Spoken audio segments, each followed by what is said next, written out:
By the way, I have, this is what you call Bakarwadi. I want to show it to our viewers.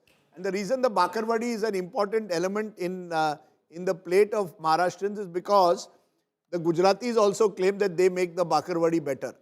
So there are certain things like Shrikhand and Bakarwadi where both Gujaratis and Maharashtrians claim they make them better. But at the moment, Gujaratis are running the country and Maharashtrians are running Mumbai.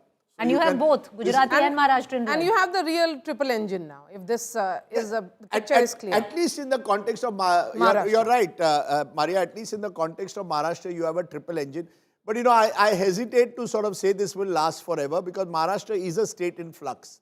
And you will see the flux playing out in different ways over the next 5-10 years. But for today, I think we can clearly say the triple engine idea is working in Maharashtra. And if you look at it, this entire election in Maharashtra was led by Devendra Fadnavis. He was the face of the BJP. The central leadership had given him full charge. He was planning the election according to his own free will, and the number of rallies that he held, the big sabhas that he did, the message was that this was about Devendra Fadnavis, the man.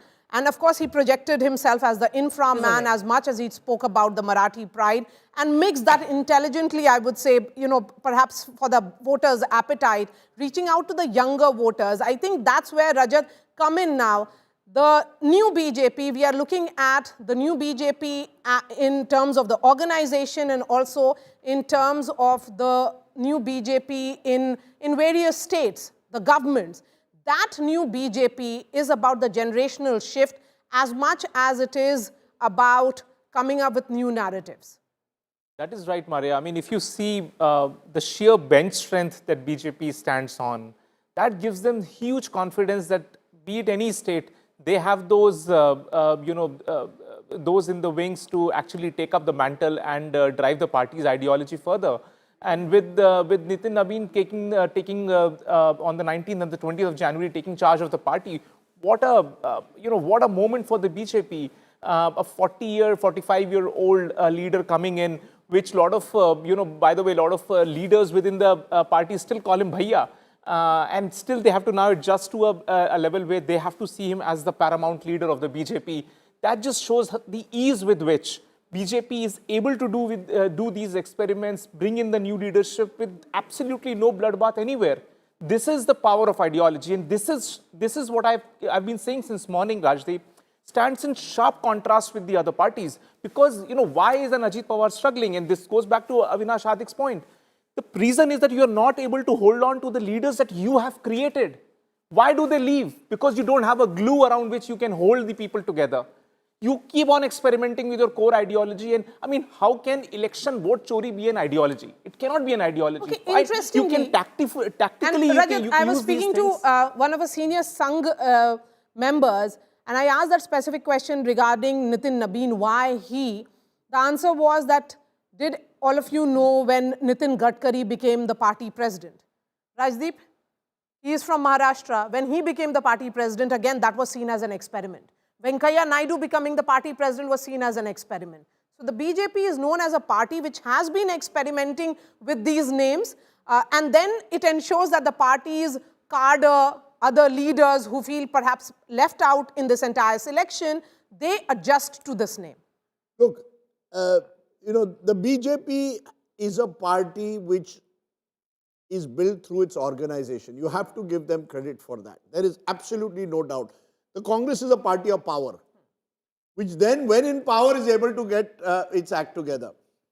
The BJP, for the longest time, was a party of the opposition. In those opposition years, I think a lot of effort was built because of the RSS to a large extent on cadre building. And that is now paying it dividends once it is in power.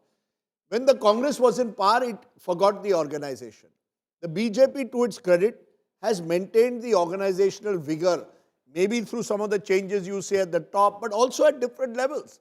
Even in Maharashtra, 6 months ago, the BJP got a new president, Ravindra Chavan. Now, who did they choose? Someone from Kalyan Dombivli, an area which is Eknath Shinde's bastion. And immediately he has been trying to grow the BJP in Kalyan Dombivli. As a result, there are clashes with Eknath Shinde. But the BJP is very clear. We want to constantly expand, grow.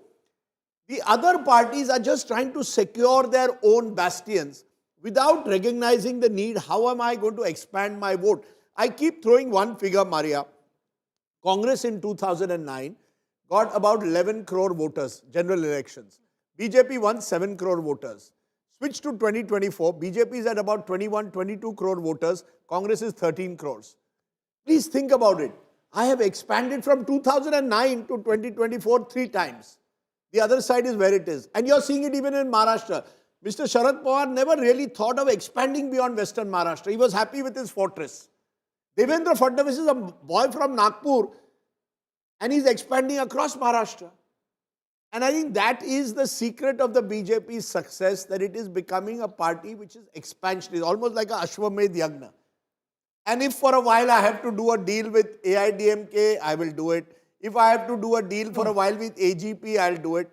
But I will focus on the next 20 years constantly Party expanding. building. While, look at it, Rajdeep, we had It's Mr. like, Athawale. it's like a corporation. Exactly, you had Mr. Athawale, where Mr. Athawale saying, मैं मंत्री बन गया. Sorry, but मेरा party का problem हो रहा है पर मैं मंत्री बन गया. So, that's the difference. It wants more and more market share.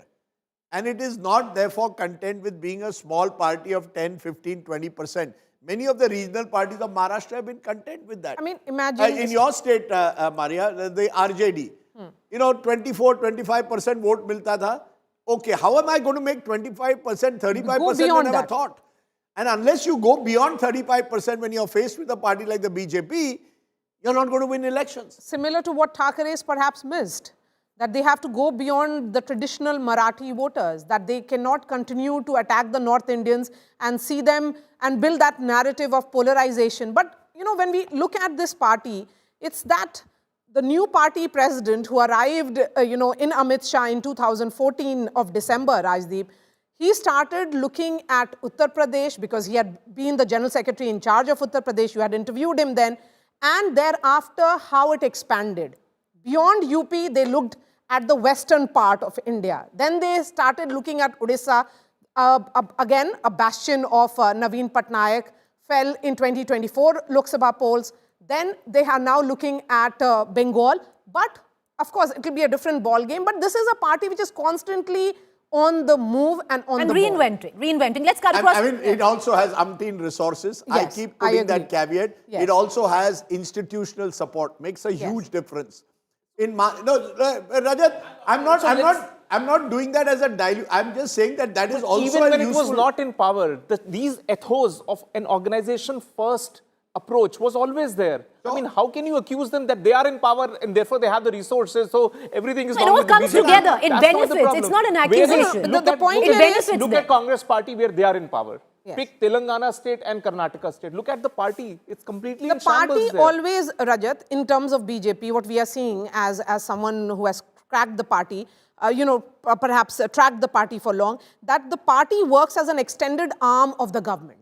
That the message of the government is communicated through the cadre. That the party and the government, there's no disconnect per se, Rajdeep, that we saw during the UPA years. The number of micro events, Maria, the party does. Micro events. Yes. Every week, there is one or the other way to reach out either to the party cadres or through the party cadres to the public.